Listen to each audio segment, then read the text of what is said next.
Bem-vindo ao Mais CQ Investimento. Hoje eu vou falar de quem é Tegma, dividendos, quais os negócios que ela tem, qual é o market share dela, caixa, endividamento, vantagens, desvantagens. Fica aí conosco. Vem!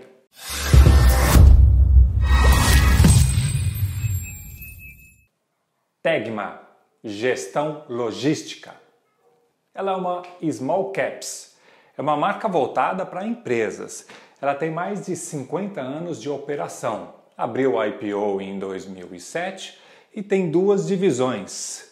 Mas antes de eu entrar nas duas divisões, eu falei para vocês que ela é uma small cap. Você tem na sua carteira qualquer uma small caps? Só me responde sim ou não.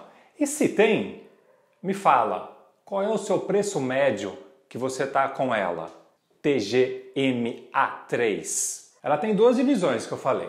Uma divisão é a divisão de logística automotiva e uma outra que é muito promissora, que é a logística integrada.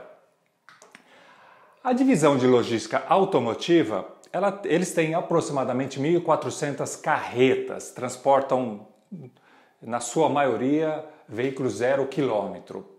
Então eles fazem uma transferência de veículos leves e comerciais. Esse é o objetivo. E eles têm um modelo de negócio interessante, que é o Asset Light. O que é isso? É uma frota terceirizada. Então do total, eles têm 97% é uma frota terceirizada. Então é custo variável. Tem demanda, sobe custo. Não tem, acaba diminuindo um pouco. E é dividido em mais ou menos 600 empresas e são pátios alugados também. Então acaba diluindo o risco dele, inclusive com essa parceria de terceirização. Do total da receita dela é 88%. Pelo menos está sendo em média, né? 88, 86, alguma coisa desse gênero. Mas ela é bem relevante em cima da receita dela. Eles operam com 16 montadoras de veículos. São 800 mil veículos movimentados por ano, que aconteceu em 2019. A outra unidade de negócio deles é a logística integrada. O que é isso? Ela divide, na verdade, em dois subs. A primeira é a logística industrial, que é todo o processo industrial, ele acaba tomando conta para o cliente dele, que é o foco em abastecimento para o cliente. E a produção, ele é ligado à produção, não, é ligado em produtos químicos e eletrodomésticos. Esta operação representa 10% da receita deles. E a outra sub que eu comentei com vocês é de armazenamento. Armazenamento, eles têm mais ou menos 27 mil metros quadrados de armazenamento em São Paulo e Rio de Janeiro, de bens de consumo. Esta operação torna mais ou menos 2% em cima do total da receita dele. Eles têm 21 bases operacionais presentes no Brasil. Se você olhar nesse mapinha aqui, desde lá de Manaus, Belém, Paraná, São Paulo, Bahia, então eles estão presentes praticamente no Brasil todo, eles conseguem fazer uma ponte, mais de 1.800.000 metros quadrados de pátio para poder fazer esse bolsão. E uma perna que eles têm, que é muito interessante, é a TagUp Ventures. O que é isso? É uma unidade onde eles fazem rodadas de startups. Então já rodaram mais de 150 startups, várias deram negócios com eles, ou com clientes, ou com eles, e eles fizeram dois investimentos importantes que melhoraram a operação deles. O primeiro foi um hub de transporte e o segundo é gestão de frotas. Isso acabou aumentando muito a performance dele. Como é que eles estão hoje? Como é que a ação está hoje no mercado, então? Neste ano a Tegma está sofrendo, então ela está descontada. Ela tem uma desvalorização ainda de 29,48. Ela não conseguiu se recuperar do preço que ela estava lá. Contra um Ibovespa de 2,19 negativo. Então você vê que ela tem muito que andar ainda. Por ser uma small cap, é aquela história. Cai bastante e sobe bastante também quando o negócio engatilhar. Como é que ela está de mercado?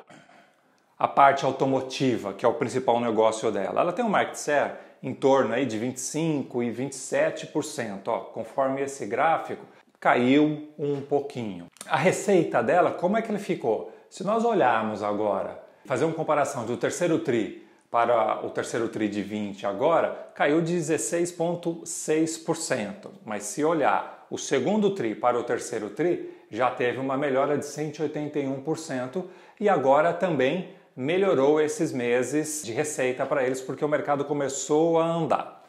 A margem EBITDA dela ajustada, se você olhar desde lá do primeiro TRI de 19, ele vem assim 16, 17, 17, 17, 12, caiu para menos 13, que é no auge lá da crise lá de março e abril, né? E subiu de novo para 16. Então vem se ajustando bastante isso. A outra unidade de negócio deles, que é a logística integrada, a receita dela, como é que ela tá?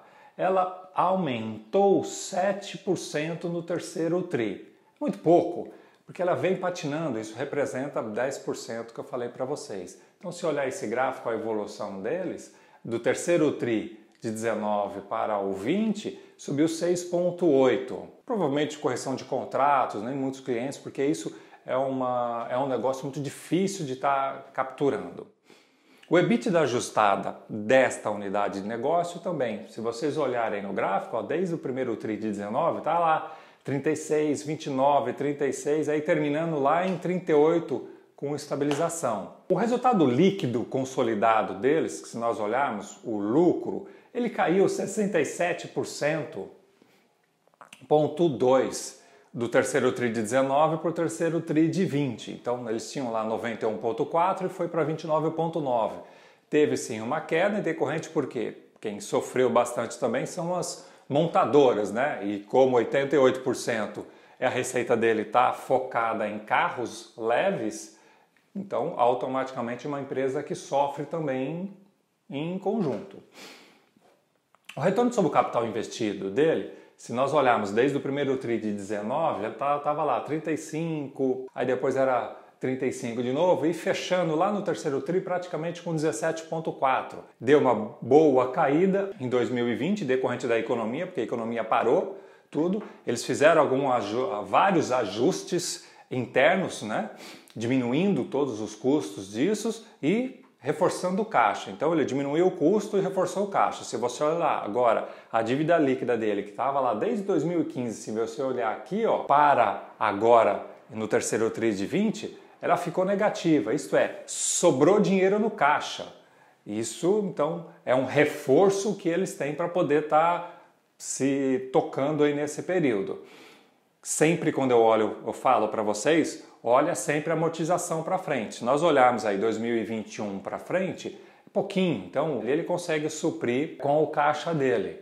Isso é importante. É uma empresa que ela vem distribuindo dividendos recorrentes, com exceção de 2016. Então se vocês olharem aí, ó, ela vinha assim aumentando um pouquinho, aí teve lá uma época da crise, né, do mercado, né, 14, 15, 16, aí 17 começou a alavancar de novo, 18 veio esse chumbo direto aí para nós, mas é uma empresa que tem costume de distribuir.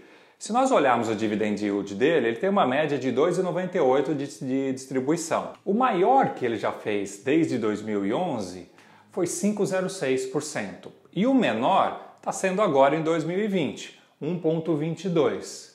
Quais são as vantagens que eu olho nesse negócio? Bom, eu olhei os contratos dele, são contratos de longo prazo com essas montadoras. Ele tem uma forte ligação ao consumo discricionário. Relacionamento estável com essas transportadoras, porque ele acaba diluindo, inclusive, todo o seu risco em 600 empresas. Lembra que eu comentei? A receita cai, mas o custo dele também cai, porque como ele praticamente não tem custo fixo disso, aí é proporcionalmente. Isso gera um potencial de crescimento da logística integrada, que é aquele segundo segmento que eu falei para vocês, que ele é mais difícil de vender, mas essa venda, quando acontece, é de confiança. Então você tem um cliente que ele, na verdade, ele terceiriza toda a parte de fornecimento dele com a Tegma, deixa na mão dela. Então, para você fazer isso é um risco, né?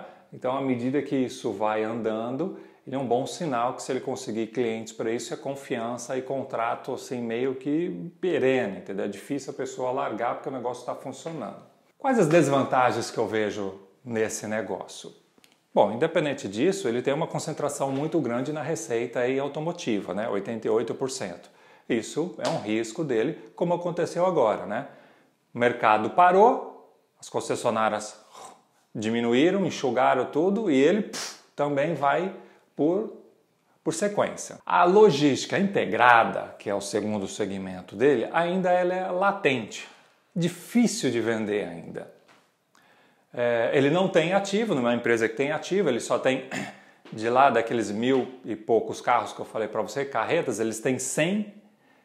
É positivo, isso sim, porque ele não tem um custo fixo, mas eu vejo talvez que se tiver algum surto de novo, com caminhão, alguma coisa desse gênero, ele só tem 100 para poder estar gerenciando, para poder estar tocando isso, né? E para ele poder crescer, ele depende do mercado automotivo. Essa é a realidade. Então ele só vai crescer com esse mercado. E segundo estatísticas, 2021, o negócio já está andando. Então as montadoras já começaram a trabalhar de uma outra maneira de venda, online. Então tem gente que está, como a produção não está na sua totalidade, tem gente que já está na fila de espera até março. Então tem um lado positivo aí de crescimento. Então tem uma porta aí que possa ser. Lembre-se que isso não é uma recomendação para vocês. Isso sim, são dados para que vocês possam tomar plena consciência e fazer um estudo dentro da sua carteira e do seu perfil para que você possa tomar a sua decisão. O mercado está promissor, pelo menos eu vejo. Hoje ele está devagar, mas o pessoal vai voltar a consumir próximo ano ou no outro, com certeza. Mas é uma janela aí, talvez, que eu vou estar colocando na minha carteira, ok? Mas você quer investimento. Se você ainda não é inscrito, aí se inscreva no nosso canal aí, ó, dá um link e manda para todos aí. Forte abraço. Tchau.